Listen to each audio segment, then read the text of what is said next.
A reading from the book of Exodus. As Pharaoh drew near, the Israelites looked back, and there were the Egyptians advancing on them. In great fear, the Israelites cried out to the Lord. They said to Moses, "Was it because there were no graves in Egypt that you have taken us away to die in the wilderness? What have you done to us, bringing us out of Egypt? Is this not the very thing we told you in Egypt?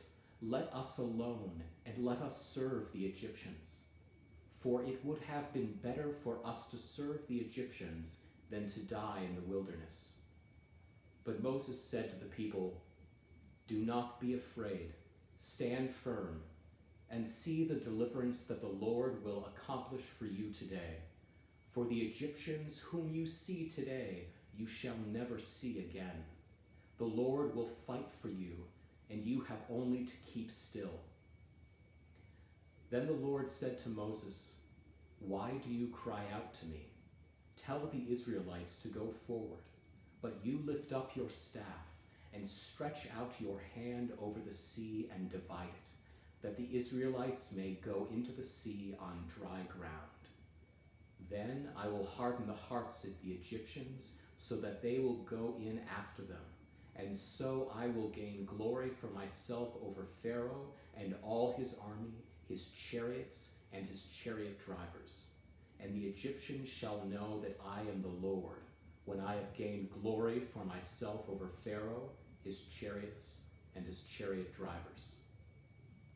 The angel of God who was going before the Israelite army moved and went behind them. And the pillar of cloud moved from in front of them and took its place behind them. It came between the army of Egypt and the army of Israel. And so the cloud was there with the darkness, and it lit up the night. One did not come near the other all night.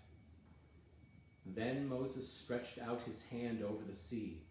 The Lord drove the sea back by a strong east wind all night and turned the sea into dry land, and the waters were divided. The Israelites went into the sea on dry ground, the waters forming a wall for them on their right and on their left. The Egyptians pursued and went into the sea after them, all of Pharaoh's horses, chariots, and chariot drivers. At the morning watch, the Lord in the pillar of fire and cloud looked down upon the Egyptian army and threw the Egyptian army into panic. He clogged their chariot wheels so that they turned with difficulty. The Egyptians said, "Let us flee from the Israelites, for the Lord is fighting for them against Egypt." Then the Lord said to Moses, "Stretch out your hand over the sea, so that the water may come back from the Egyptians, upon their chariots and chariot drivers." So Moses stretched out his hand over the sea, and at dawn the sea returned to its normal depth. As the Egyptians fled before it, the Lord tossed the Egyptians into the sea. The waters returned and covered the chariots, and the chariot drivers, and the entire army of Pharaoh that had followed them into the sea. Not one of them remained.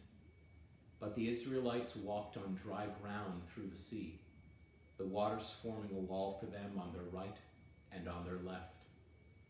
Thus the Lord saved Israel that day from the Egyptians, and Israel saw the Egyptians dead on the seashore.